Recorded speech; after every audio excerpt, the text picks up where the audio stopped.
تكذبان. وقال تعالى: فمن يعمل مثقال ذرة خيرا يره ومن يعمل مثقال ذرة شرا يره.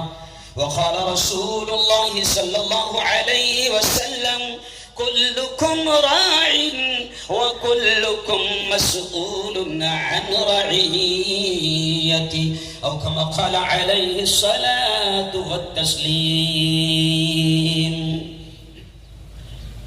دل بدل سکتے ہیں، جذبات بدل سکتے ہیں،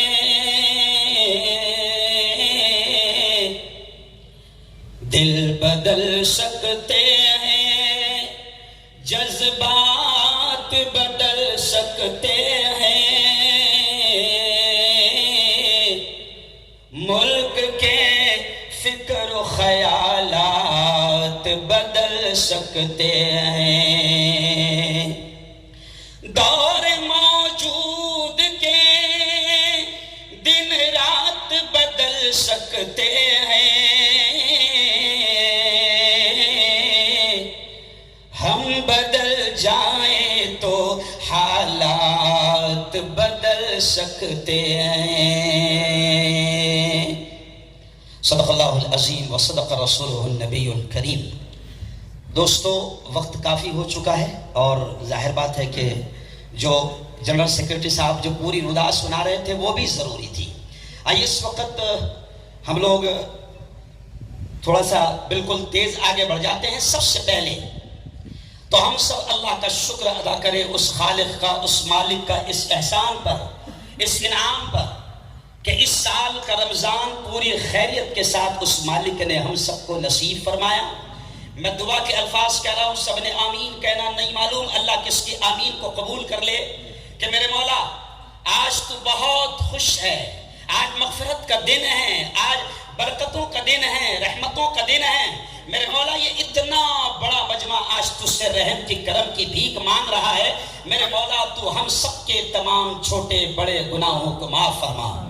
زور سے کہہ دیجئے میرے مولا، جو تراویح میں کوتاہیاں ہوئی ہے، جو روزوں میں کوتاہیاں ہوئی ہے، جو عبادتوں میں کوتاہیاں ہوئی ہے، میرے مولا تو ہماری تمام خطاؤں اور لغزشوں کو معاف فرما۔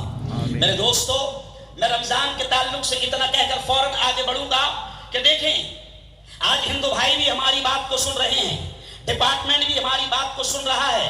ہم یہ پیغام دے گے، اس عظیم الشان اجتماع سے یہ پیغام دے گے، ایک پیغام پوری دنیا میں یہاں سے جانا چاہیے اور اپنے بھائیوں کو، برادران وطن ہندو بھائیوں کو بھی یہ پیغام جانا چاہیے کہ اللہ نے رمضان ہم کو اس لیے دیا تھا کہ ہم ایک بہتر انسان بنیں۔ روزے میں آپ نے دیکھا کہ صرف بھوکا پیاسا رہنے کا نام روزہ نہیں، بلکہ ہمارے آقا، ہمارے پریشد، ہمارے نبی، ہمارے پروفٹ نے یہ کہا ہے کہ جو آنکھیں گناہوں کو دیکھنا نہ چھوڑیں، جو زبان غیبت، چغلی اور جھوٹ بولنا نہ چھوڑے، جو دل اور دماغ گندگیوں سے پاک نہ ہو، تو ہمارے نبی نے کہا ہے کہ اللہ کو ایسے روزوں کی ضرورت نہیں ہے۔ بلکہ آج ایک پیغام یہ بھی دوں گا کہ آپ پورا مجمع دیکھ رہا ہے کہ جب افطار کا وقت ہوتا ہے، افطار کے وقت میں اگر 2 منٹ باقی ہے، 2 منٹ، صرف 2 منٹ باقی ہے، دسترخوان پر ساری چیزیں لگی ہوئی ہے، سموسا بھی ہے، تربوز بھی ہے، کیلے بھی ہے، لسی بھی ہے، روح افزا بھی ہے، یہ ساری چیزیں حلال ہے۔ لیکن 2 منٹ پہلے اگر کوئی آپ سے یہ کہتا کہ کھا تو آپ فوراً بولے نہیں 2 منٹ باقی ہے، باولے روزہ خراب کر رہے ہیں۔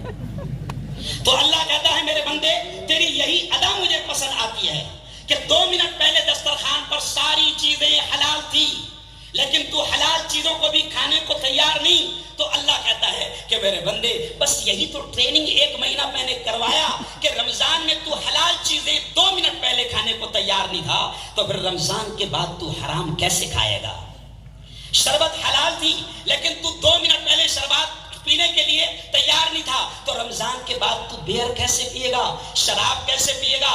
تو روزہ ایک بہترین انسان بنانے کا کام کرتا ہے۔ آئیے، وقت نہیں، اس لیے میں صرف آگے بڑھتے ہوئے جو مجھے ذمہ داری دی گئی ہے میں اس ذمہ داری کو آگے بڑھا رہا ہوں کہ یاد رکھو آج عید کا دن ہے، ہم خوشیاں منا رہے ہیں اور اللہ نے ہمیں خوشیاں منانے کا موقع دیا ہے اور خوشیاں بالکل منانی چاہیے، لیکن اہل ایمان کو یہ بھی کہا گیا ہے کہ اہل ایمان پورے عالم اسلام کو اپنی خوشیوں میں شامل بھی رکھے، اور اہل ایمان کو یہ بھی کہا گیا ہے کہ جہاں جہاں ظلم ہو رہا ہے ہم آج عید کے اس عظیم الشان اجتماع میں ان مظلوموں کے لیے دعائیں بھی کریں۔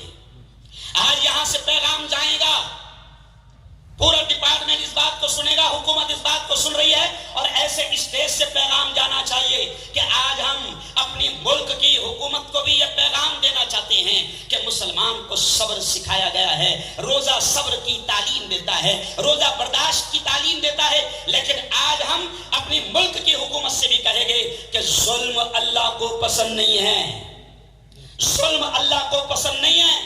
ہم یہ کہنا چاہیں گے کہ اس بات کو سن لے کہ شرک کے ساتھ دنیا چل سکتی ہے، کفر کے ساتھ دنیا چل سکتی ہے، لیکن ظلم کے ساتھ اللہ دنیا کو چلانا پسند نہیں کرے گا۔ اس لیے ہم کہیں گے کہ دیکھو تم سے بڑے بڑے حاکم آ کر جا چکے ہیں، نمرود آیا، قارون آیا، فرعون آیا، شداد آیا، حامان آیا، یہ سب کے سب تباہ ہو گئے ہیں۔ تو یہ اس لیے کہہ رہا ہوں کہ پوتر قرآن نے کہا ہے کہ جنہوں نے اللہ کے بندوں پر ظلم کیا تو بڑے بڑے رتی مہارتی تباہ ہو گئے ہیں۔ آئیے ہم حکومت ہند کو یہ پیغام دیتے ہوئے آگے بڑھ رہے ہیں۔ آج میرے پاس میں ٹرسٹ کی جانب سے قرارداد دی گئی ہے، یہ قرارداد اس لیے، یہ ریزولوشن اس لیے کہ پوری دنیا میں یہ پیغام جائے گا کہ آج یہ عظیم الشان اجتماع آپ دیکھیں کہ روڈ تک پبلک پہنچ گئی ہے۔ ابھی فاروق بھائی نے اعلان کیا کہ 12.5 صفحے بڑھ گئی ہے، تو اب سوچنا پڑے گا کہ ادھر بڑھانا کہ ادھر بڑھانا، سمجھ رہا؟ تو اب یہ عظیم الشان اجتماع سے ہم پیغام دے رہے ہیں کہ ایمان والا آج پوری دنیا کے ایمان والوں کو یاد رکھے گا، کیونکہ نبی نے فرمایا کیا؟ المسلم اخو المسلم، مسلمان مسلمان کا بھائی ہے۔ اور یاد رکھے کہیں پر بھی کسی پر بھی ظلم ہوگا تو ہم اس ظلم کو برداشت نہیں کریں گے، یہاں تک کہ اگر ہمارے برادران وطن، ہمارے ہندو بھائیوں پر بھی اگر ظلم ہوتا ہے، اتیاچار ہوتا ہے، تو ہم اس کے لیے بھی لڑائی لڑیں گے۔ یہ ہمیں اسلام تعلیم دیتا ہے۔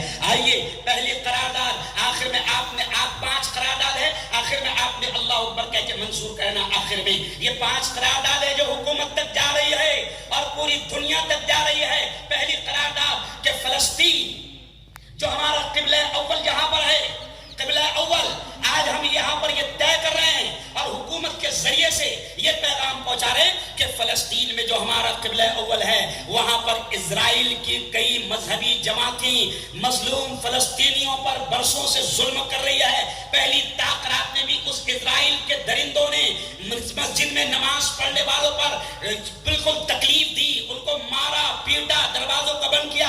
آج ہم یہ قرارداد منظور کر رہے ہیں کہ اسرائیل کے ظلم کے خلاف ہم اس کی نندا کرتے ہیں، مذمت کرتے ہیں، ساتھ ہی ہم ان جھڑپوں میں جتنے ہمارے فلسطین کے بھائی شہید ہوئے ہیں ہم ان کے ساتھ بھی تعزیت اور ہمدردی کا اظہار کرتے ہیں۔ ہم پورے عالم اسلام کو، عالم اسلام کے تمام اسلامی ملکوں کو یہ اپیل کرتے ہیں کہ فلسطینیوں کے لیے متحد ہو کر منصوبہ بند طریقے سے اس کا حل تلاش کرے۔ یہ پہلی قرارداد۔ دوسری قرارداد کہ برما اور چین، آپ کو یاد ہوگا کہ برما اور چین میں مختلف طریقے سے مسلمانوں پر ظلم و ستم کیا جا رہا ہے، اس لیے ہم حکومت سے یہ کہتے ہیں کہ ان کے ظلم و ستم کے خلاف بھی ہم نندا کرتے ہیں۔ ایسے ہی تیسری قرارداد میں ایک لائن میں، یہ 5 6 لائن میں لکھی، میں ایک لائن میں بیان کر رہا ہوں۔ تیسری قرارداد کہ عراق اور شام اس پیغام کو سن لے کہ وہاں کے بھی حالات بڑے برے ہیں، لاکھوں لاکھ مسلمانوں کو مہاجر بنا دیا گیا، وہ کیمپوں پر رہنے میں مجبور ہے، تو ہم اس کی بھی نندا کرتے ہیں اور عالم اسلام سے ہم یہ مطالبہ کرتے ہیں، یہ ڈیمانڈ کرتے ہیں کہ ان مسلم مہاجر بھائیوں کی ہر طرح سے ضرورتوں کا خیال رکھے۔ چوتھی قرارداد ایک ہی لائن میں کہ روس اور یوکرین یہاں پر جنگ جاری ہے، ہمارا مذہب، ہمارا دھرم، ہمارا دین یہ ہم کو سکھاتا ہے کہ ظلم کسی پر بھی برداشت نہیں ہوگا. تو یوکرین کے عام لوگوں پر جو ظلم ہو رہا ہے ہم اس کی بھی نندا کرتے ہیں. اور آخری بات میری کہ بھارت میں جو اسلاموفوبیا، بھارت میں جو ڈر کا خوف کا ماحول بنایا جا رہا ہے اور ملک کی الگ الگ ریاستوں میں فسادات ہو رہے ہیں، جیسے راجستھان کا کرولی، بنگال، بہار، گجرات، حکمت نگر، مدھیہ پردیش کا خرگون، گوا، دلی کا جہانگیر پوری، جہاں جہاں ظلم ہوا ہم اس کی مذمت کرتے ہیں، نندا کرتے ہیں اور حکومت سے یہ کہتے ہیں کہ ان ظالموں پر جو آتنک پھیلا رہے ہیں ان پر کڑی کارروائی کی جائے. اور آخری قرارداد کہ حجاب اسلام کا لازمی جز ہے. ہم حکومت سے چاہیں گے کہ وہ اس میں مداخلت بالکل نہ کرے. ٹھیک ہے، اب آپ سے میں اپیل کروں گا، بس ختم ہو گیا میری بات یہ. اب میں آپ سے اپیل کروں گا کہ آپ تمام کو یہ قرارداد منظور ہے؟ کہو اللہ اکبر. اب آخری بات کہ دیکھیے یہ جو آپ نے سنا 2 منٹ میں، کہ آپ نے جو سنا کہ 7 لاکھ روپے کا خرچہ ہے، تقریباً 7 لاکھ روپے ابھی قرض حسنہ ہے عیدگاہ پر، ہے نا، صفوں میں لوگ پہنچ جائے ہمارے. میں آپ سے اپیل کروں گا 1 منٹ کے اندر جو ساتھی لکھانا چاہتا ہے وہ ضرور لکھائیں. مجھے یہ کہا گیا ہے کہ یہ اعلان کر دیں، تو میں آپ کو بتاؤں کہ الحمدللہ ہاں یہ اعلان ہو گیا، مولانا کہہ رہے ہیں. تو اب آپ جو حضرات 1.5 لاکھ روپے آرکو کی طرف سے آئے ہیں، 1,11,000 فاروق بھائی کے پریوار، مدثر مزمل، متین اویس، عمر عامر کی طرف سے، ساجد بھائی ٹریڈ انجینئر کی طرف سے 1 لاکھ روپے. اور کوئی ساتھی لکھانا چاہتا ہے تو وہ لکھا دیں. اور صفوں میں ہمارے لوگ آ رہے ہیں. دیکھو یہ عیدگاہ کا منظر اچھا لگ رہا کہ نہیں لگ رہا؟ بولو. آپ چاہتے ہو نا کہ اور اسی طریقے سے مدد ہو، تو آپ صفوں میں لوگ گھوم رہے ہیں، وہ فوراً ہمارے ساتھیوں کی زیادہ سے زیادہ مدد کریں، تعاون کریں.